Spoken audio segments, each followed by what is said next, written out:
ça y est, on a fini la révision du Yeti, tout simple. Pour les petits et aider, donner un coup de main à Mani. Alors, celui-ci, il n'y a pas eu grand-chose à diagnostiquer. Il y avait un roulement qui avait été oublié lors du remontage du différentiel avant. Du coup, ça faisait qu'il y avait le différentiel avant qui avait pas mal de jeux, hein, vu que sans roulement, c'est sûr. Donc du coup, il craquait. Donc on a remis un roulement tout neuf, Traxxas, qui me restait. J'ai aussi changé un roulement d'une fusée qui grattait un petit peu. Au niveau des réglages, j'ai mis de la 30 000 devant. Et puis tout le reste... et bien on a démonté, regraissé, relubrifié. Le plus compliqué ayant été de régler ces satanés amortisseurs. Attention, regarde. Qu'est-ce que t'en dis? C'est pas moi, elle est posée la bagnole. Donc elle a bien les 30% de débattement vers le haut une fois qu'elle est posée. 60 en bas, 30 en haut. Donc du coup, elle travaille vachement. Et elle est très molle. Et donc elle va absorber gigantesquement les infractuosités du sol. Alors, encore une fois. Donc là, on va essayer de l'ouvrir. Je sais pas comment ça fonctionne ce truc-là.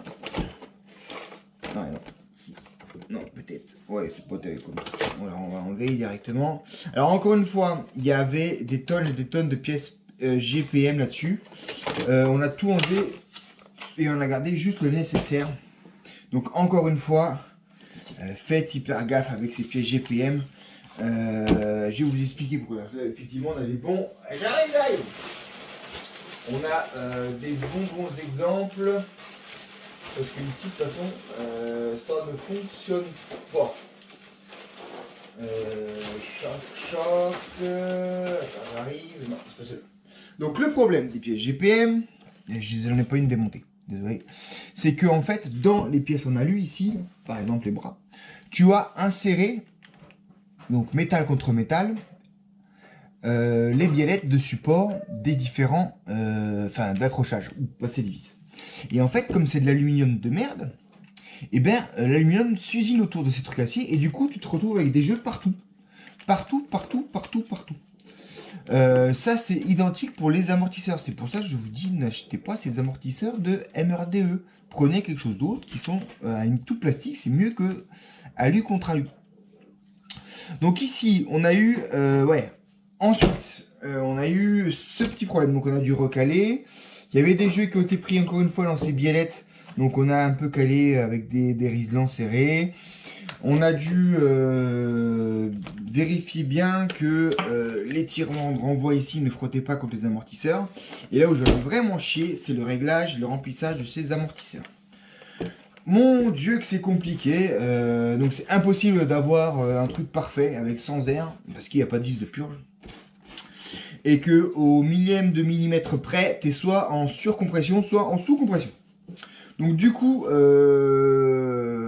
j'ai un peu galéré, j'avoue. Donc au final, ça fait que derrière, j'ai mis de la 100 avec des amortos rigides et j'ai mis de la 450 devant. Ce qui fait qu'on a quand même quelque chose qui travaille relativement bien. On a un croisant de pompe qui est somme toute sympathique. Voilà, avec la batterie, tout ça, on est vraiment pas trop mal. Alors ça c'est du provisoire hein, parce que l'électronique, en tout cas le Vario il est à moi. C'est juste pour voir si tout fonctionnait. Après au niveau de la direction, vous avez, c'est comme le XL que j'avais, hein, la direction c'est vraiment, ils sont compliqués la vie. T'as des renvois, des mâchoires qui passent par en dessous, t'as deux pivots qui marchent sur un truc à travers une coque plastique, donc ça prend du jeu, donc c'est un peu compliqué comme conception. D'autant plus que honnêtement, ça c'est quand même assez rédhibitoire pour moi en tout cas. Là vous avez un super nid d'abeilles sur le châssis plastique, mais vers le haut. Donc globalement, quand il y a de la saleté, vous allez devoir tout démonter pour tout enlever la boue là-dedans. Et franchement, c'est pas l'accessibilité mécanique qui caractérise cet engin. Ça c'est clair.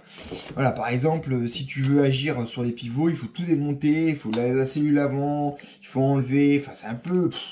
C'est un peu compliqué. Pareil pour accéder au diff, il faut enlever toute la cellule, il n'y a pas de truc rapide.